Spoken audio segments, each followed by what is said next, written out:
오늘 우리에게 주시는 하나님 말씀 디도서 1장 10절에서 16절 말씀입니다. 디도서 1장 10절에서 16절 말씀입니다. 신약성경 347명이 되겠습니다. 오늘 우리에게 주시는 하나님의 말씀 디도서 1장 10절에서 16절 말씀입니다. 제가 봉독하겠습니다. 같이 따라와 주시면 고맙겠습니다. 불순종하고 헛된 말을 하며 속이는 자가 많은 중 할례파 가운데 특히 그러하니 그들의 입을 막을 것이라. 이런 자들이 더러운 이득을 취하려고 마땅하지 아니한 것을 가르쳐 가정들을 온통 무너뜨리는도다. 그레데인 중에 어떤 선지자가 말하되 그레데인들은 항상 거짓말쟁이며 악한 짐승이며 배만 위하는 게으름뱅이라 하니 이 증언이 참되도다. 그러므로 네가 그들을 엄히 꾸짖어라. 이는 그들로 하여금 믿음을 온전하게 하고 유대인의 허탄한 이야기와 진리를 배반하는 사람들의 명령을 따르지 않게 하려 함이라. 깨끗한 자들에게는 모든 것이 깨끗하나 더럽고 믿지 아니하는 자들에게는 아무것도 깨끗한 것이 없고 오직 그들의 마음과 양심이 더러운지라. 그들이 하나님을 시인하나 행위로는 부인하니 가증한 자요 복종하지 아니하는 자요 모든 선한 일을 버리는 자니라. 아멘. 이제 단회에 세우실 주님의 사자를 통해서 가짜 가정에서 가짜 행복을 찾는 교인들이라는 주제로 말씀하실 때 오늘 또 우리에게 믿음의 믿음을 은혜의 은혜를 더하여 주실 줄 믿고 감사를 드립니다.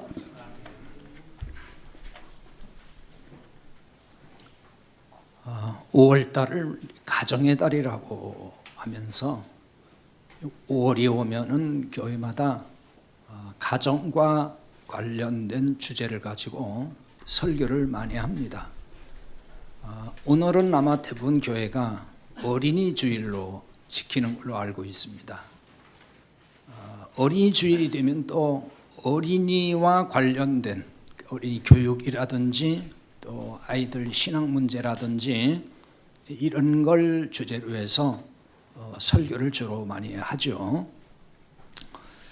우리 공동체에는 아시다시피 주 연령층이 어린이 양육 세대가 아니라서 어린이와 관련된 어린이 교육과 관련된 뭐 이런 설교를 하기가 좀 애매합니다. 그래서 오늘은 모든 세대에게 해당하는 가정의 본질에 대해서 설교를 하려고 합니다. 이 가정의 본질 문제라서 어떤 세대의 연령층이라고 해도 다 들어야 될 말씀이 됩니다. 1인 가구도 마찬가지고요. 또 자녀 양육 세대도 마찬가지고 혹은 연령층이 많은 노인 가구라도 다 해당하는 말씀이 되겠습니다. 어떤 형태의 가구가 됐든지 진짜 가정이 있고 가짜 가정이 있습니다.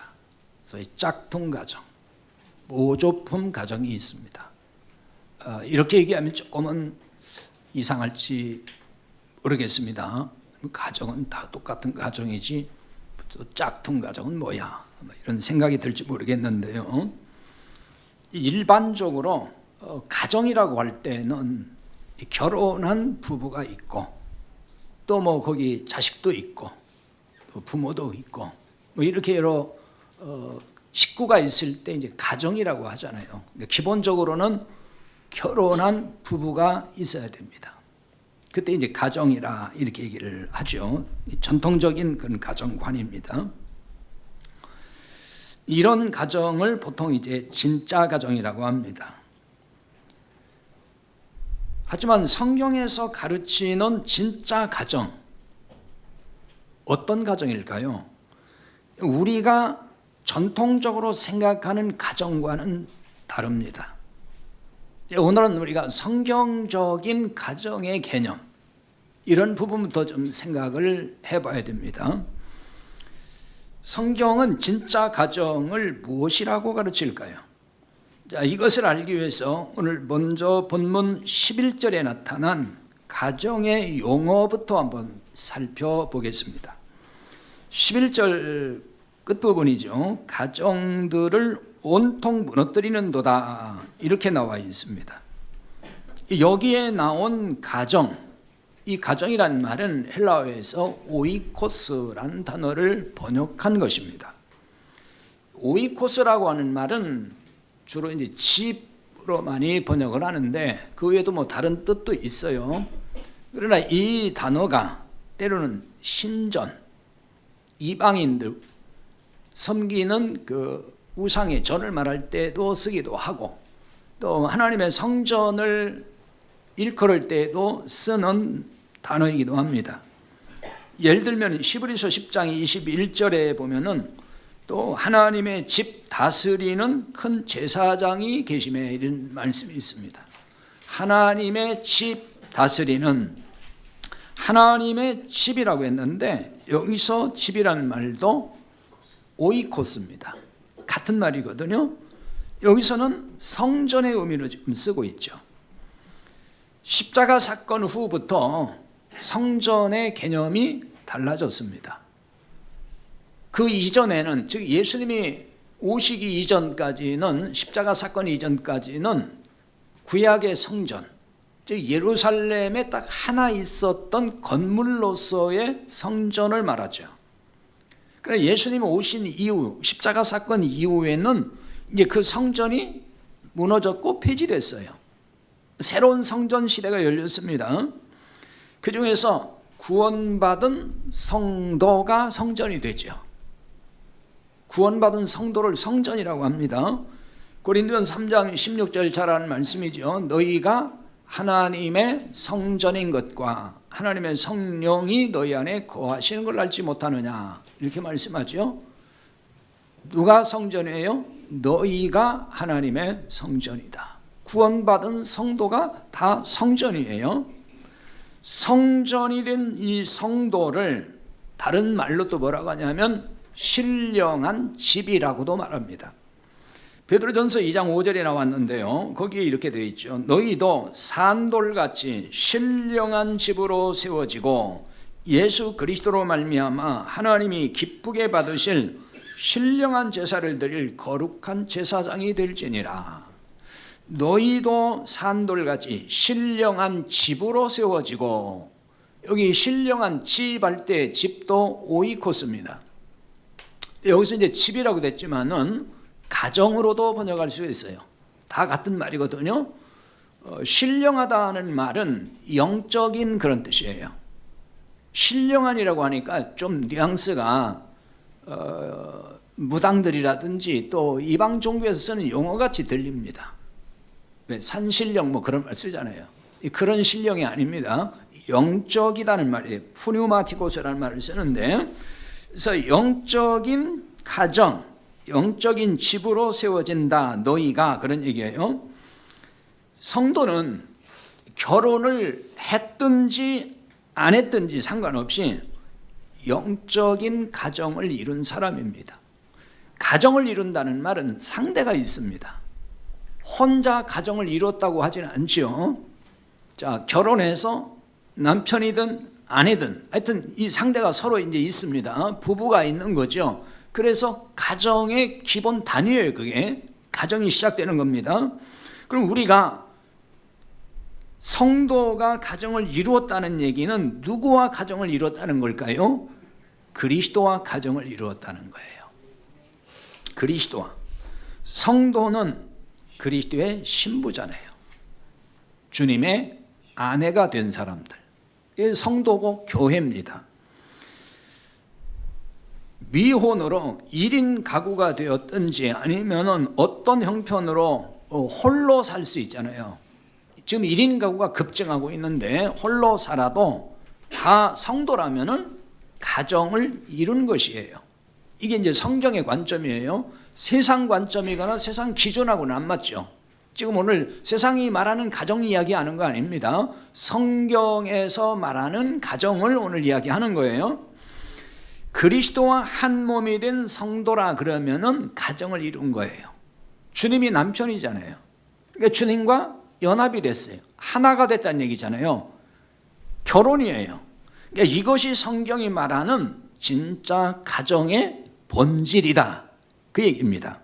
이런 점에서 구원받지 않은 사람으로 구성된 가정이라 그러면은 참 가정이 아닙니다. 세상 관점으로는 말이 안 되는 거죠. 그래서 성경에서 볼 때 그렇다는 거죠. 이런 가정은 자, 부부가 있고 뭐 자식이 있어도 참 가정을 이룬 게 아니에요. 즉 구원받은 사람들이 아닌 가족들이 모여 있는 가정이라면 성경이 말하는 가정 아니에요. 그것은 진짜 가정 아니라는 것입니다. 이 겉보기에는 가정일 수 있죠. 보기에는 가정이에요. 그러나 그리스도와 상관없는 가정이기 때문에 짝퉁 가정일 뿐입니다. 오늘날 가정이 무너지고 있다, 이런 이야기 많이 합니다. 그런 우려를 많이 쏟아내고 있어요. 특히 5월이 되면은 사회적으로 이런 주제와 관련해서 많은 담론이 오고 갑니다. 가정에 관한 이야기 많이 하고 가정이 무너지고 있다, 이런 얘기 참 많이 하죠. 가정이 무너지는 원인에 대해서도 뭐 여러 가지 이야기들이 나오죠. 전문가마다 그 쏟아내는 말들이 있는데 그 진단이 약간씩 다르기는 합니다. 가정이 무너진다는 개념을 이혼으로 인한 가족 해체로 보는 경향이 많아요. 이건 전통적인 개념에서 가족이 무너진다는 것입니다. 그러나 이혼이 아니라도 무너지는 가정은 얼마든지 있어요. 어떤 가정들은 경제적 파탄으로 인해서 무너지고 맙니다. 그런 가정들이 있죠. 또 질병 때문에 무너지는 가정들도 있어요. 혹은 비관주의에서 오는 자살 등으로 인해서 가정이 무너지기도 합니다. 가정이 무너지는 원인을 성도덕의 붕괴, 혹은 물질 만능주의, 또 개인주의 등에서 찾기도 합니다. 또는 실업, 그러니까 직장을 잃고 그래서 가정에 위기가 오고 파탄이 온다, 뭐 이런 얘기도 하고, 혹은 음주, 상습적인 음주, 도박, 혹은 마약, 또 혹은 향락문화, 이런 확산으로 인해서 가정이 점점 무너지고 있다, 이렇게 진단하고 그 원인을 제시하기도 하죠. 근데 앞으로는 저출산으로 인해서 아예 이제는 가족 제도 자체가 무너질지도 모릅니다. 아예 안 나니까요. 가족이 생길 수가 없잖아요. 그렇게 되면은 굉장한 위기입니다. 자, 이런 여러 가지 이야기들이 우리 모두 다 공감할 수 있는 일리 있는 이야기이죠. 그러나 성경에서 가르치는 가정의 본질에서 보면 이런 요인은 부차적인 문제에 불과합니다. 성경에서 가르치는 가정의 본질은 그리스도와의 연합입니다. 영적으로 그리스도와 결혼을 했느냐, 그 말이에요. 주님과 결혼했느냐는 거예요. 그래서 그리스도가 남편이 되어 있느냐, 그 부분이에요. 에베소서 5장 22절에서 23절 말씀이 바로 이런 내용이거든요. 그 말씀을 뭐 지금 다 풀어서 설명할 수는 없어요. 그 말씀을 쭉 이렇게 읽어보면은 이게 남편과 아내에 대한 이야기인지 아니면 교회와 그리스도를 말씀하는 건지 이게 참 헷갈릴 정도로 섞여서 말씀을 풀어가고 있어요. 근데 가만히 보면은 이게 어떤 말씀이냐면 단지 무슨 남편과 아내, 즉 근데 가정 안에 육적인 남편과 아내의 어떤 윤리나 도덕을 이야기하는 게 아니에요. 사실 여기서는 교회와 그리스도와의 관계, 이걸 이야기하는 거거든요. 즉 영적인 가정, 그리스도와 교회 성도는 부부가 되었고 그래서 어떤 관계에 있는지 이걸 설명하고 있다는 얘기입니다. 그래서 이 부분을 아담과 하와의 관계를 통해서 사실은 설명을 하고 있는 거예요. 교회가 이런 것이다. 그 교회의 남편, 신랑은 그리스도다, 이 얘기하는 거예요. 구약에 이사야 54장 5절, 예레미야 3장 14절 등의 이런 말씀을 보면은 거기에는 하나님은 이스라엘의 남편이시다 이렇게 나옵니다. 이스라엘의 남편이 하나님이시다는 거예요. 자, 이걸 쉽게 좀 풀이하면은 하나님과 이스라엘은 가정을 이루었다 그 얘기거든요. 남편과 아내니까 가정이잖아요. 하나님과 이스라엘이 가정이라는 거예요. 가정을 이루었다. 그것이 하나님이 남편이고 이스라엘이 아내라고 하는 표현인 거예요. 이런 점에서 그리스도가 우리 남편이라면은 우리는 주님과 가정을 이루었단 말이에요. 육적 관계 얘기하는 게 아닙니다. 주님과 함께 이룬 이 가정은 무너질 수 있을까요? 무너지지 않습니다. 하지만 주님과 함께 이룬 가정이 아니라면 무너질 것도 없습니다. 왜냐하면 아예 무너진 상태이기 때문이죠. 무너진 것과 같은 상태이기 때문에 무너진다는 표현도 쓸 필요가 없어요. 사실 그리스도가 없는 가정이라면 진짜 가정이 아니기 때문에 그런 거예요. 뭐 진짜가 아닌데 그걸 무너졌다고 말할 수도 없잖아요. 무너졌다는 얘기는 진짜 이렇게 있었는데 그게 무너졌다는 얘기예요. 이런 가정은 진짜 가정으로 세워야 할 대상이죠. 그리스도가 없는 가정이라면은 그 가정은 진짜 가정 아니니까 진짜 가정으로 세워야 할 대상이란 말이에요. 무너진 가정을 세운다는 말은 이런 가정에나 해당하는 거죠. 이게 재건이 아니에요. 재건이라는 건 원래 있었는데 무너져서 다시 세우는 거예요. 그러나 그리스도가 없는 가정은 아예 그냥 무너진 상태이기 때문에 신축과 같은 거예요. 다시 세우는 거예요. 그것은. 그러면 진짜 가정인지 짝퉁 가정인지 어떻게 분별할 수 있을까요? 뭘 가지고 분별할 수 있어요? 가정의 머리가 누구이냐를 보면 알 수가 있어요. 에베소서 1장 22절에 보면은 또 만물을 그의 발 아래 복종하게 하시고 그를 만물 위에 교회 머리로 삼으셨느니라 이렇게 말씀합니다. 그리스도를 교회 머리로 삼으셨다고 그래요. 교회 머리가 그리스도죠. 그럼 교회는 가정이죠. 가정은 교회입니다. 이게 지금 여러분이 이해가 돼야 돼요. 정리가 돼야 돼요. 교회가 가정이요? 뭐가 또 교회가 가정이요? 이렇게 나오면은 참 힘든데 오늘 설교가 어떤 이런 얘기하는 교회가 있죠. 우리 교회는 가정 같은 교회입니다. 그 맞는 표현일까요? 맞는 거 아니에요. 그냥 가정이에요. 가정 같은 게 아니에요. 그럼 가짜 교회라는 얘기예요. 그거는 같으니까 비슷하다 그런 얘기잖아요. 그게 아니고 교회는 가정이에요. 지금 말씀드렸잖아요. 주님과 혼인해서 세워진 거. 그게 교회예요. 그게 가정이지. 그러니까 같은 게 아니란 말이에요. 교회 같은 가정이 아니에요. 교회예요. 가정 같은 교회가 아니에요. 가정이에요. 그냥 이 말은 성도가 가정이고 성도가 교회라는 뜻이죠. 같은 얘기입니다. 교회가 성도예요. 그러니까 같은 얘기가 되는 거죠. 그러면 성도는 주님의 신부죠. 교회의 머리가 그리스도입니다. 바꿔 말하면은 아내의 머리가 그리스도라는 뜻이잖아요. 에베소 5장 23절에 보면은 이는 남편이 아내의 머리됨이 그리스도께서 교회의 머리됨과 같음이니 그가 바로 몸의 구주시니라 이렇게 말씀해요. 남편이 아내의 머리됨이 그리스도께서 교회의 머리됨과 같다. 자, 성도가 그리스도의 아내라고 했잖아요.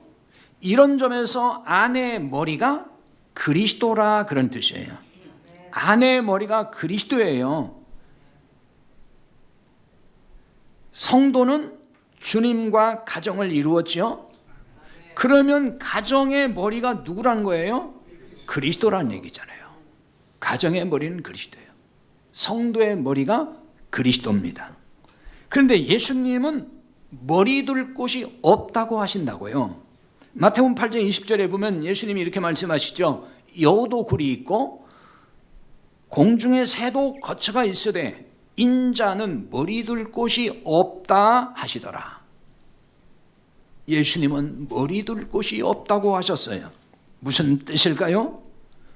예수님께서 단순히 야 나는 말이야 집 한 채도 없어, 나 가난한 거 아냐? 뭐 그런 거 말씀하시는 거예요? 그거 어필하시는 거예요?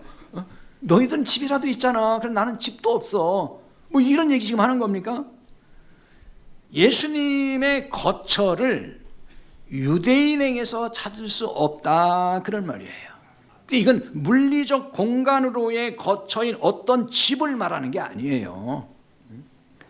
성전의 개념에서 이 문제를 풀어야 됩니다. 우리가 성전이라고 했잖아요. 우리가 성전이에요. 성령 하나님이 우리를 거처 삼으신 것을 말하는 거죠. 성전이라는 말이 그런 얘기예요. 이걸 좀 바꿔 말하면 예수님이 우리를 거처할 집으로 삼으셨다 그 얘기예요. 그런데 당시 유대인들은 예수님을 배척했어요. 받아들이지 않습니다. 따라서 예수님이 이들 안에, 유대인 안에 들어가서 거처할 집을 삼을 수가 없다 그 얘기예요. 거처할 집을 삼아야 되는데 안 받아들여, 싫다고 다 막아버렸어요. 그러니까 머리 둘 곳이 없다는 말에 이런 의미가 있는 거예요. 예수님이 육신에 무슨 거처할 집이 없다는 얘기가 아니고 유대인들이 받아들이지 않아요. 그 예수님이 들어가서 거처를 삼아야 되는데 그게 머리 둘 곳이란 말이에요. 그런 뜻인 거예요. 한 걸음 더 나아가 설명은 또 이런 뜻이에요. 성전된 우리가 교회라고 했잖아요. 다른 말로는 이게 하나님의 집이에요. 하나님의 집이에요. 우리가 그게 성전이잖아요. 또 바꿔 말하면 하나님의 가정이에요. 가정. 여기가 예수님이 머리 둘 곳이다 그 말이에요. 부언하면 예수님이 교회 머리라는 말이 이런 뜻인 거예요.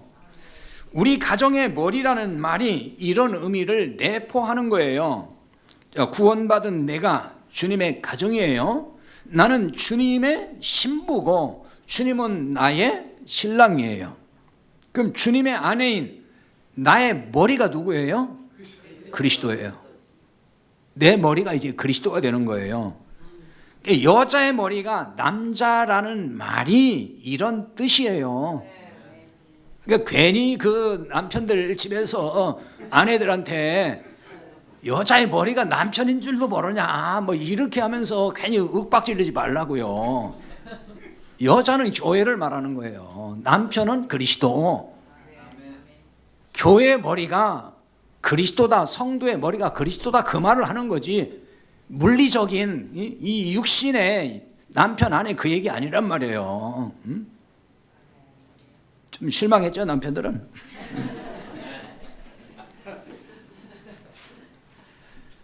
그러므로 이 말은 주님의 아내인 나의 머리가 주님이시라 그런 거죠. 그런데 말로는 주님의 아내라고 하면서 내 머리가 그대로 있어요. 말로는 주님의 머리가 내 머리라고 하지만은 그게 아니라는 거예요. 내 머리가 그냥 그대로 있다. 그러니까 진짜 주님의 아내라면은 내 머리는 어떻게 돼야 돼요? 없어져야 되는 거예요. 잘라서 버려야 돼. 무섭죠? 내 머리 없어져야 돼요. 그리고 예수님 머리가 붙어야 되는 거예요. 이걸 또 다른 말로 구원이라고 하는 거예요. 가정의 머리가 예수님의 머리로 바뀌지 않았다면은 진짜 가정 아니에요. 그런 가정을 보고 그 짝퉁이라고 하는 거예요. 모양은 가정이에요. 그런데 머리가 안 바뀌었어. 그대로예요. 그러니까 진짜 주님의 가정이 아니죠. 그러니까 진짜 가정인지 가짜 가정인지 분별하는 것 중에 하나가 바로 이거예요. 머리가 누구냐고요. 머리. 진짜 교회인지 가짜 교회인지 가늠할 수 있는 것도 교회의 머리가 누구냐 그거예요. 교회의 머리가 가봤더니 목사라 그러면 그 가짜 교회예요. 모양만 교회지. 아니 가봤더니 그 교회는 교회 머리가 어떤 특정한 장로가 머리더라 그러면 그 교회는 뭐예요? 가짜 교회예요. 전부 다. 교회의 머리는 그리스도여야 돼요. 그게 진짜 교회예요. 예수님은 우리를 신부로 삼아서 당신의 가정을 세우신 거예요. 그리고 이 가정의 머리가 되셨어요. 다시 말해 교회의 머리가 되셨단 말이에요. 그런데 어느 시대나 이 가정들을 무너지게 하는 자들이 있었어요. 가정을 흔들고 있어요. 오늘 11절에서 그걸 보여줍니다. 11절. 그들의 입을 막을 것이라. 이런 자들이 더러운 이득을 취하려고 마땅하지 아니한 것을 가르쳐 가정들을 온통 무너뜨리는도다. 이렇게 나오죠. 가정들을 온통 무너뜨리는도다라고 나왔습니다. 자, 가정의 의미, 가정의 개념은 지금 다 설명을 드렸어요. 나와 주님과 연합하여 세워진 주님의 가정, 그게 진짜 가정이에요. 또는 교회, 그게 진짜 교회입니다. 교회가 주님의 가정이에요. 성전된 가정이 교회입니다. 이렇게 곳곳에 이제 가정이 있습니다. 이 가정을 무너뜨리는 자들이 있다는 거예요. 파괴시키려고 하는 자들이 있다는 얘기예요. 이 무너뜨리다 이 말은 아나트레포라는 말로 되어 있는데 이거는 뒤집어 엎는다 혹은 파괴한다 이런 뜻이 있습니다. 주님의 가정들을 뒤집어 엎어요. 파괴하려고 해요. 이런 자들이 있다는 겁니다. 그럼 이들이 무엇으로 이 가정을, 주님의 이 가정들을 뒤엎고 다닐까요? 자, 11절 중에 보면은 마땅치 아니한 걸 가르쳐라고 나왔습니다. 마땅치 아니한 걸 가르쳤다. 이 말은 좀 쉽게 풀으면은 절대로 가르쳐서 안 되는 걸 가르쳤다 그 얘기예요. 이것으로 가정을 뒤엎고 다닌다는 거예요. 가정을 그냥 파괴시키려고 한다는 거예요. 그러면 구체적으로 절대로 가르쳐서 안 되는 거, 그게 뭘까요? 10절에 보면 이렇게 나와 있어요. 불순종하고 헛된 말을 하며 속이는 자가 많은 중 할례파 가운데 특히 그러하니 이렇게 나와 있죠. 불순종하고 헛된 말을 하며 속인다. 여기에 답이 있습니다. 이게 답이에요. 가르쳐서 안 되는 거는 뭐냐? 헛된 말, 속이는 말 이런 얘기예요. 여기서 헛된 말, 속인다는 말은 그냥 쉽게 말하면 율법주의 가르침을 말하는 것입니다. 헛된 말을 하고 속이는 자는 거의 다 할례파 가운데 있다는 말이 그 뜻이에요. 할례파 가운데 있다. 할례파가 뭐예요? 율법주의를 표현하는 다른 말입니다. 율법주의라고도 하지만 할례파, 할례당. 왜 할례파라고 했냐면은 할례를 이렇게 고집을 해요. 할례를 해야 된다. 할례만 얘기하는 게 아니에요. 그냥 대표적으로 얘기하는 거예요. 율법의 행위를 대표해서 할례라고 하는 건데 나머지 이제 절기도 지켜야 되고 뭐 율법에 기록된 거 다 지켜야 된다는 얘기예요. 그런데 이들이 가르치는 것은, 이 할례파들, 율법주의자들이 가르치는 것은 뭐라고 해요? 지금 헛된 말이라는 거예요. 속이는 말이라는 거예요. 율법주의자들의 가르침을 왜 헛된 말이라고 했을까요? 여기 헛된 말이란 말은 원문의 뜻이 이런 거예요. 어디서 나온다느냐? 이건 무익한, 헛수고 결과가 없는 이런 말에서 나온 단어예요. 그러니까 아무리 노력하고 애를 써도 헛수고에 불과하다는 거예요. 결과물이 없어요. 나올 수가 없어요. 율법주의자들은 예수님을 믿을 뿐만 아니라 율법의 행위가 따라야만이 구원에 이른다고 하잖아요. 종종 말씀드리지만 율법주의자들이라고 해서 예수님 믿지 마세요 그렇게 말하는 게 아니에요. 예수님을 믿되 율법의 행위가 뒷받침되어야 마침내 구원도 받는다. 이게 율법주의자예요. 성경이 말하는. 율법주의자라고 해서 뭐 예수님 믿지 마세요 그거 믿는다고 구원받는 게 아니고 율법 그냥 지키세요, 그 얘기 아니란 말이에요. 여기 율법주의자들은 지금 유대교를 말하는 게 아니에요. 유대교에서 나왔는데 여전히 예수님을 믿는다 하면서도 그 율법의 가르침을 지켜야만이 된다, 이렇게 얘기하는 사람들이에요. 자주 말씀드리지만은 이런 주장이 아주 합당하게 들린다고요. 그렇지, 어떻게 믿는다고만 구원받아, 말씀대로 살아야지, 그게 합당하게 들리잖아요. 우리 한국교회 지금 이게 편만하게 퍼져 있는 거예요. 이게 자꾸 그런 얘기를 한다고요. 전부 다 믿기만 해서 어떻게 구원받느냐, 율법도 지켜야 하지, 이런 말이 굉장히 타당하게 들린다고요. 그러나 율법의 행위로 구원에 이르려고 한다면 헛수고라고 지금 하잖아요. 그거 다 헛된 말이야. 그 속이는 말이야. 아니라고 얘기하는 거예요. 그 왜 그럴까요? 자, 그 부분을 알기 위해서 갈라디아 2장 16절을 보겠습니다. 사람이 의롭게 되는 것은 율법의 행위로 말미암음이 아니요 오직 예수 그리스도를 믿음으로 말미암는 줄 알므로 우리도 그리스도 예수를 믿나니 이는 우리가 율법의 행위로서가 아니고 그리스도를 믿음으로써 의롭다함을 얻으려 함이라. 율법의 행위로서는 의롭다함을 얻을 육체가 없느니라, 이렇게 말씀해요.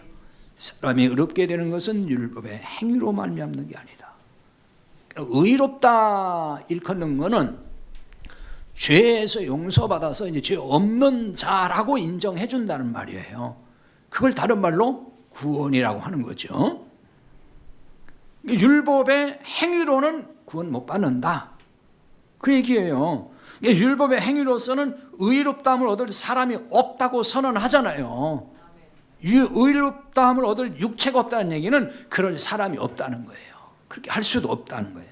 율법을 지켜서는 구원받을 수 있는 사람이 아무도 없다, 할 수 없다는 거예요. 오직 그리스도를 믿음으로만 의롭게 되어 구원받는다, 그런 뜻입니다. 그런데 율법의 행위가 있어야 구원에 이른다고 가르치면 이게 헛된 말이라는 거예요. 아무리 다 지키려고 해도 지킬 수가 없는데 그거 지켜서 구원받으라고 말하니까 그게 헛된 말이라는 거예요. 그게 속이는 말이에요. 그러니까 할 수 없는 걸 하라고 하니까. 합격점이 100점이 아니고 한 80점에서 막 90점으로만 설정이 돼도 그나마 해볼만 할 텐데, 이런 생각이 들 수도 있어요. 이게 다 지켜서가 아니고 한 90점만 맞아도 구원해 줄게 그러면은 사람들에 따라서는 그 정도면 내가 한번 해보겠다, 뭐 이런 마음이 생길 수도 있을 거예요. 근데 합격점은 90점이 아니고 99점도 아니고 100점 맞아야 돼요. 다 지켜야 된단 말이에요. 야고보서 2장 10절에서 11절이 그 말씀인데요. 거기 이렇게 말하죠. 누구든지 온 율법을 지키다가 그 하나를 범하면 모두 범한 자가 되나니 간음하지 말라 하셨은즉 내가 비록 간음하지 아니하였어도 살인하면 율법을 범한 자가 되느니라, 이렇게 나왔다고요. 다 지켰어요, 그걸. 근데 그 중에 딱 하나 어겼어. 하나를 범했어요. 그러면 역시 다 어긴 것과 같다. 그러니까 죄를 졌다, 그 얘기예요. 그러니까 하나를 어기든 둘을 어기든 죄인은 죄인이라는 거예요. 죄를 졌다, 그 얘기예요. 그게 여러분이 예를 들어서 교통법규를 참 모범적으로 잘 지켜요. 근데 어떻게 하다가 급한 나머지 신호 위반을 해서 걸렸어요. 진짜 평생 한 번 딱 어겼어, 그거. 그래서 경찰한테 갔어요. 아니 세상에 내가 다 잘 지키고 딱 하나 어겼는데 이걸 가지고 어겼다고 하면 되겠냐, 좀 봐줘야지. 봐줘야 안 봐줘요? 안 봐줘요. 그 얘기예요. 그러니까 하나님의 법을 하나만 어겨도 죄는 죄다, 그거예요. 다른 거 다 지켰는데 하나만 어겼는데 하나님 좀 봐주세요, 그거 안 된다는 거예요.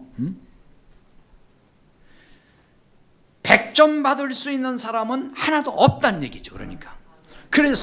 그래서 하나님이 은혜로 구원하신다 이렇게 말씀하는 거라고요. 근데 인간의 행위가 자꾸 보태져야 한다 그러면은 그건 은혜가 은혜될 수 없다는 거예요.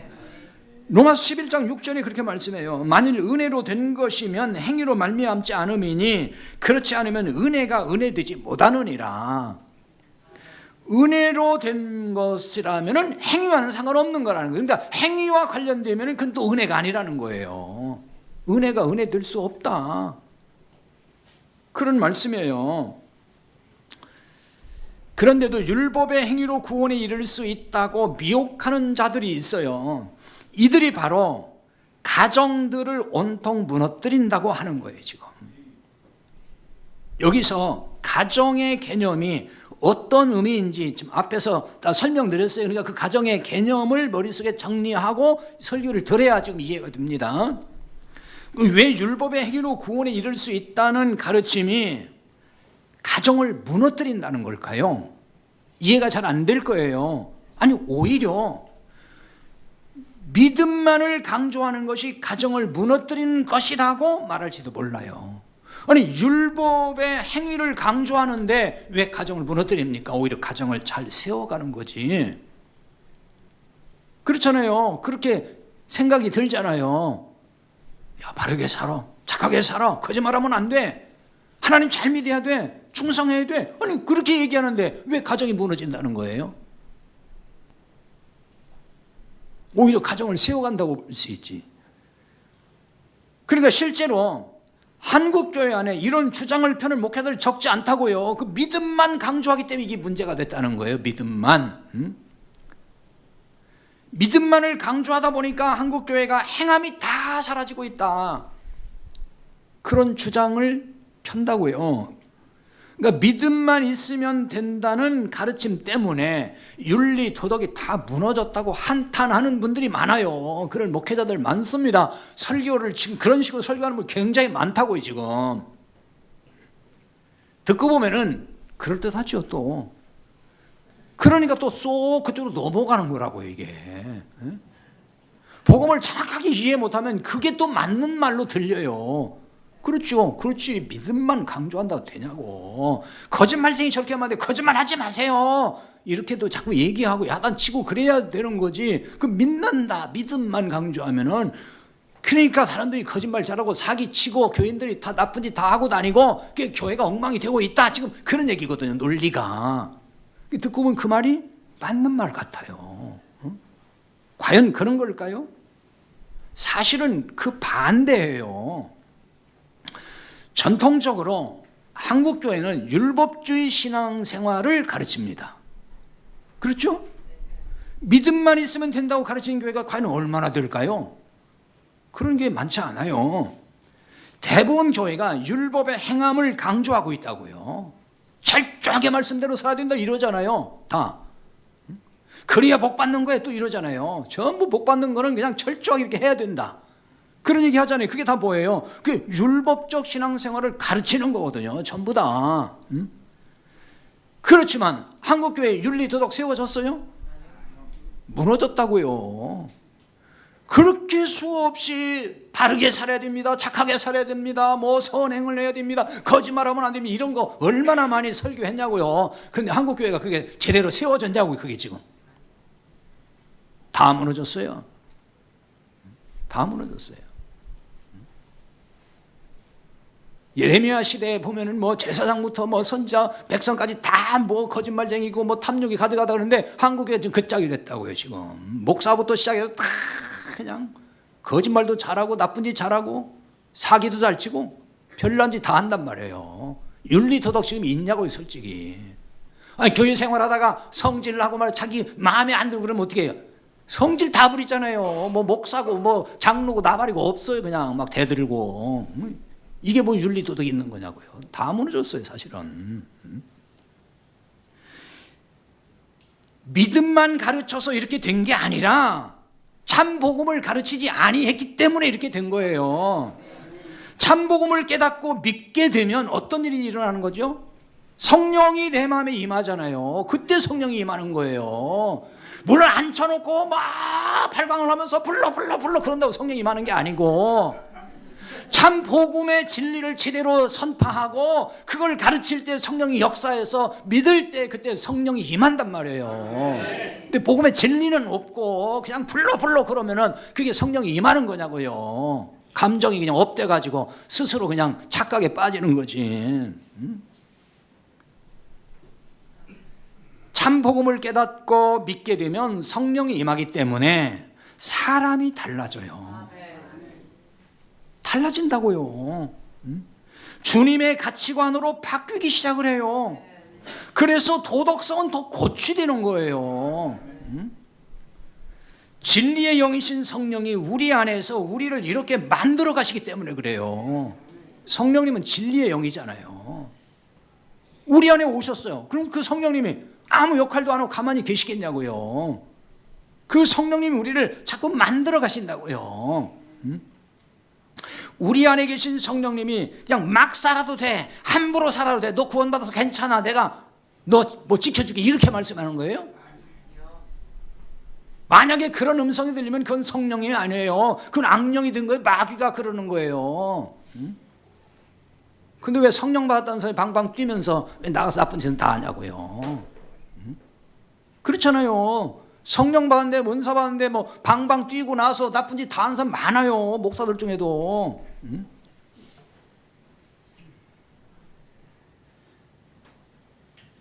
그러므로 믿음만 가르쳐서 한국교회가 무너지고 있다는 주장은 설득력이 없어요. 믿음만 가르친 게 문제가 아니라 참 믿음이 무엇인지를 잘 가르치지 못한 게 문제예요. 예수님을 믿는다는 말을 오해했단 말이에요.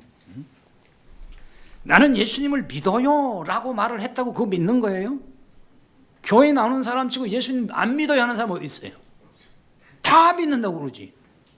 아니 하나님 믿습니다, 뭐 창조주인 걸 믿고 뭘 어떤 하나님 믿고 뭐 예수님 뭘 믿고 다 믿는다고 하지, 나 예수님 안 믿어요 그런 사람이 교회 나오는 사람이 있냐고요.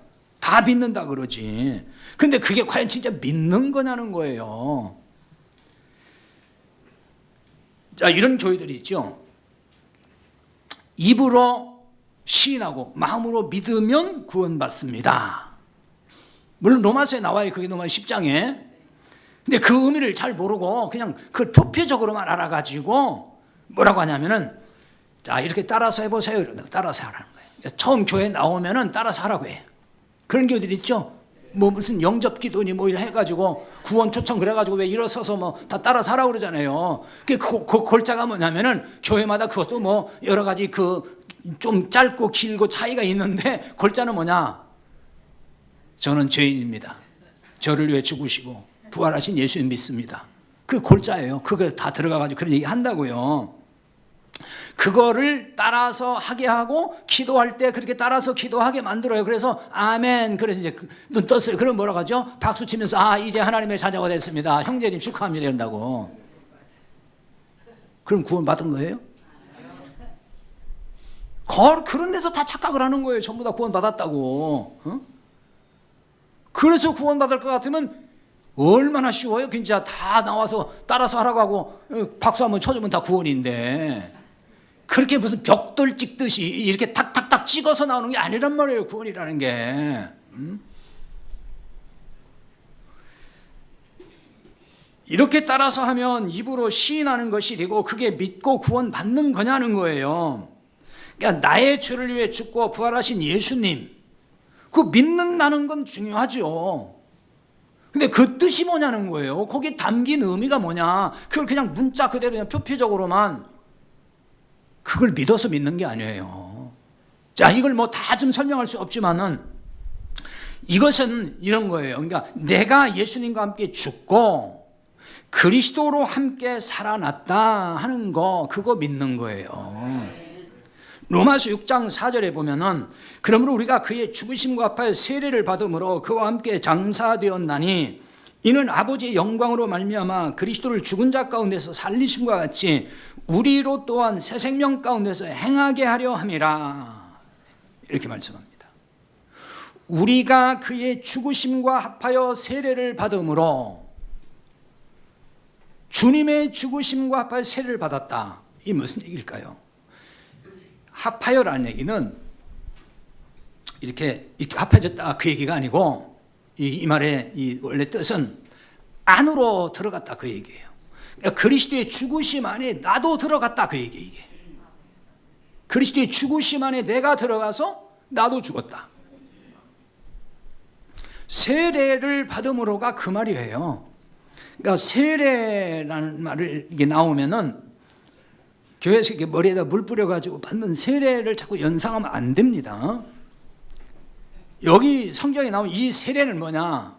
이 뜻은 원래 이게 배를 침몰시킨다는 말에서 온 거예요. 배가 침몰되면 어떻게 돼요? 배에 있던 사람들 다 죽잖아요. 그래서 이게 멸망시킨다는 뜻인 거예요. 그게 세례의 본래 뜻이에요. 죽음을 말하는 거예요. 그래서 물속에 들어갔다는 얘기는 죽었다 그 얘기예요. 너 죽었다. 근데 예수님이 죽으셨는데 그 죽음 안에 나도 들어가서 함께 죽었다. 그게 그리스도와 함께 합하여 세례를 받았다 그 말인 거예요. 그리고 그와 함께 장사되고 그 다음에 그 아버지의 영광으로 말미암아 그리스도를 죽은 자 가운데 살리신 것 같이 우리도 또한 새 생명 가운데서 행하게 하려 한다. 살아나서 새 생명 가운데서 행하게 했다. 갈라디아 2장 20절에 보면은 이제 비슷한 말씀인데 이런 말씀이 있어요. 내가 그리스도와 함께 십자가에 못 박혔나니 그런즉 이제 내가 사는 것이 아니요 오직 내 안에 그리스도께서 사시는 것이라. 이제 내가 육체 가운데 사는 것은 나를 사랑하사 나를 위하여 자기 자신을 버리신 하나님의 아들을 믿는 믿음 안에서 사는 것이라. 이렇게 말씀해요. 내가 그리스도와 함께 십자가에 못 박혔나니. 그 십자가에 못 박혔다는 얘기는 이게 죽었다는 얘기잖아요. 그리스도와 함께 내가 죽었다는 같은 얘기야. 세례와 같은 얘기입니다. 그러면 이제는 내가 사는 것이 아니라고 합니다. 내가 사는 게 아니라 나는 이제 죽었어요. 내 안에 그리스도께서 사셔요. 이 얘기는 뭐냐면은 내가 그리스도로 살아났다는 거예요. 내가 그리스도가 됐다는 거예요. 이제는요. 그래서 내 목이 아까 잘라졌다고 그랬잖아요. 그리스도의 머리가 내 머리가 이제 됐어요. 그게 그리스도와 함께 살아난 거예요. 나는 이제 죽고 내가 없어요. 그리스도가 내 안에 계셔 이제는. 이렇게 그리스도와 함께 죽고 그리스도와 함께 살아서 가정이 세워진 거예요. 그러면 그리스도께서 내 안에 사시는 거죠. 이런 상태로 사는 것을 믿음 안에서 산다 이렇게 말하는 겁니다. 이렇게 믿어야 되는 거예요. 이런 믿음이 있어야 돼요. 이런 믿음을 강조했다고 해서 윤리 도덕이 땅에 떨어질까요? 아니, 이런 믿음을 강조했는데. 이런 믿음을 강조해서가 아니라 문제는 뭐냐면 다른 믿음을 강조해서 문제가 생긴 거예요. 다른 믿음. 대표적인 게 뭐예요? 세상에서 형통하고 복 주시는 예수를 무조건 믿기만 하면 됩니다라고 하는 그런 식의 믿음. 예수를 믿고 이 땅에서 형통하고 복 받고 뭐가 잘 되고 믿습니다 하는 그 믿음. 그게 잘못된 믿음이에요. 그런 믿음이 문제인 거예요. 그런 믿음을 강조하는 것이 문제가 된 거예요. 윤리 도덕을 강조한다고 해서 윤리 도덕이 세워질까요? 그렇지 않습니다. 율법주의는 윤리 도덕을 강조합니다. 그거 빼면 뭘 얘기하겠어요? 결국 율법주의는 그거잖아요. 바르게 해야 된다, 착하게 해야 된다, 진실해야 된다, 뭐 이런 거잖아요. 그거 강조하는 거예요. 그러니까 한국교회는 이런 점에서 율법주의가 강세를 이루고 있는 거예요. 그런데 한국교회 윤리도덕은 말씀드렸듯이 무너진 지 오래됐어요. 윤리도덕을 강조하지 아니해서 윤리도덕이 무너진 게 아니라 그 말이에요. 지금도 여전히 율법주의 신앙이 주류가 되어 있잖아요. 이렇다 보니 교인들의 가정이 율법주의 기반에서 세워질 수밖에 없었단 말이에요. 실제로 율법주의 신앙이 깊이 뿌리 내린 가정 얼마나 많습니까? 근데 그걸 모르죠. 성경적이라고 믿어요. 그냥 성경적인 가정이라고. 저희 가정도 복음을 몰랐을 때는 율법주의 기반에 세워진 가정이었어요. 성경적이라고 믿었어요. 그래서 아이들을 어릴 때 잡았어요. 저보다 제 아내가 더 심했어요. 그러니까 우리 아이들이 한 번은 그런 얘기를 하더래요. 제 집사람한테. 어릴 때 맨날 죄책감에 시달렸다고. 왜냐면 너는 왜 이렇게 못해? 너는 왜 이렇게 잘해야 되는데 왜 안 하는 거야? 뭐 이렇게 해야 저렇게 해라. 뭐 왜 못하는 거야? 맨날 야단치고 지적하고 그냥 여기에 너무 익숙하니까 맨날 눌려버린 거예요. 그 힘들었던 얘기를 하더라고요. 그게 율법주의 가정이에요. 그래서 제가 아이들한테 미안하다 그랬어요. 이제 이런 가정은 주님의 관점으로 보면은 이게 짝퉁 가정인 거예요. 가정의 모양은 갖췄지만 사실은 진짜 가정 아니에요. 문제는 짝퉁 가정이라고 생각하지 않는 데 있는 거죠. 왜? 성경을 가지고 얘기하니까 자기는 성경적 가정을 세우고 있다고 생각을 하고 있어요. 그리고 이런 짝퉁 가정에서 행복을 찾고 있다는 점, 그게 문제라는 거죠. 앞서 설명했듯이 가짜 가정이란 그리스도와 연합이 안 된 가정이잖아요. 그러니까 그리스도와 상관없는 가족들로 이루어진 가정이거든요. 그러니까 지금 이 얘기는 교회를 다니는 가정을 두고 하는 말이에요. 교회도 안 다니는 가정, 그 얘기 하는 거 아니에요. 오늘 설교가 가족이 모두 교회 다닌다고요. 다 다녀요. 그런데 주님과 연합이 되지는 않았어요. 주님과 연합에 관심도 없어요. 그냥 세상에서 잘 먹고 잘 살고 그런 데만 관심이 있지. 그런 하나님을 믿고 있는 거지. 주님과 내가 연합이 뭔지 뭐 구원이 뭔지 이런 관심 솔직히 없어요. 그러면서 뭐 찾는 거죠? 행복은 찾아요. 행복하기 위해서. 누구나 다 공통점이죠. 복받기 위해서 교회 다닌다, 기도하는 거 뭐 다 뭐예요? 행복하게 해달라고. 이런 거잖아요. 이런 가정에서 진정한 행복 찾을 수 있을까요? 그리스도가 없는 사람, 주님과 연합이 안 된 사람이 진정 행복할 수 있을까요? 주님과 연합하면 세상에서 만사형통하니까 그러니까 행복한 겁니다. 지금 제가 그런 얘기하는 거예요. 세상 기준으로 보면요, 예수님과 내가 연합이 돼도 만사형통하지 않아요. 다 예수님 안에 내가 살아도 고난도 있고 실패도 있고 병도 나고 힘든 일도 있고 어려움도 다 있는 거예요. 그게 없다는 얘기 아니에요. 그런데 그렇지만 행복하다는 거예요. 주님과 가정을 이룬 사람은 세상 사람의 행복과는 차원이 다른 행복을 누리는 거예요. 이런 행복을 보여주는 말씀이 한 군데 있는데요. 신명기 33장 29절인데 한번 읽어볼게요. 이스라엘이여 너는 행복한 사람이로다. 여호와의 구원을 너같이 얻은 백성이 누구냐. 그는 너를 돕는 방패시여 네 영광의 칼이시로다. 네 대적이 네게 복종하리니 네가 그들의 높은 것을 밟으리로다. 이렇게 말씀해요. 이스라엘이야 너는 행복한 자로다 그래요. 행복한 사람이다. 이스라엘이 과연 행복했을까요? 광야 생활에서 얼마나 고생했습니까? 광야 생활이고 얼마나 힘든 생활이냐고요. 근데 뭐가 행복해요? 근데 행복자래요. 행복하다. 이게 지금 모세 설교거든요.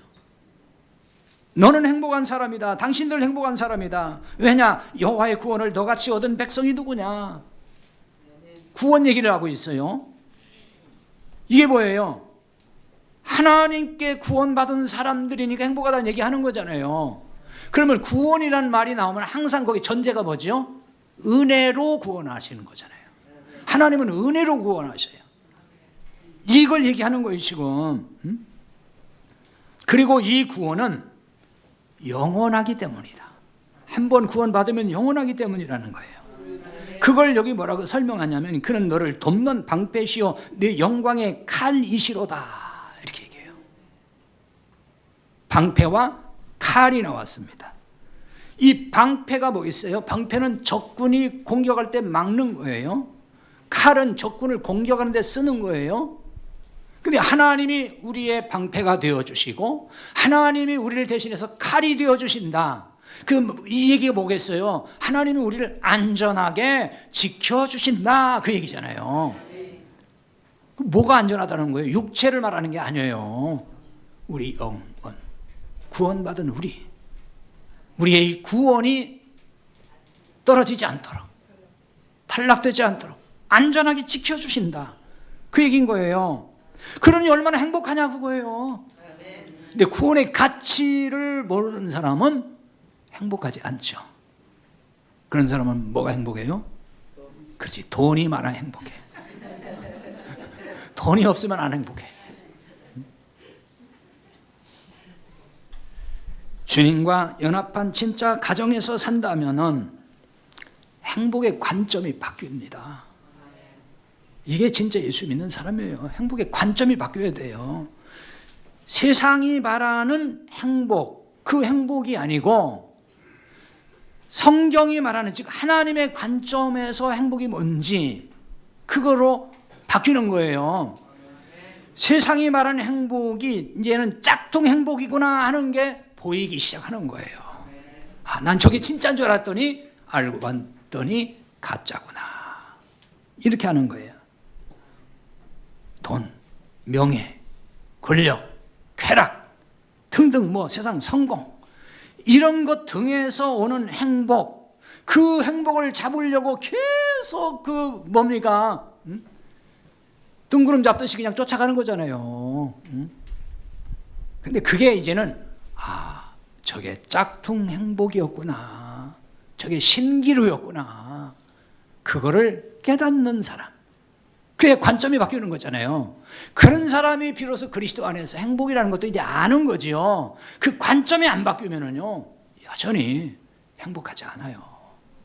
예수 믿는다 하면서도 날마다 찌든거리고 온갖 세상 근심짐은 혼자 다 짊어져 가지고 울상이 돼 가지고 늘 살고.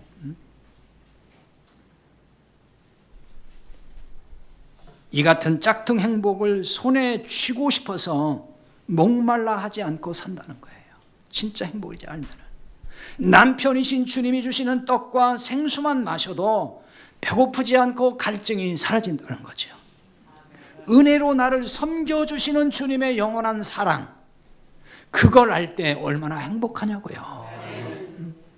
우리의 모든 가정이 짝퉁 가정이 아니라 진짜 가정으로 세워지기를 바랍니다. 우리가 모두 진짜 가정에서 진짜 행복을 누릴 수 있기 바랍니다. 기도합시다. 오늘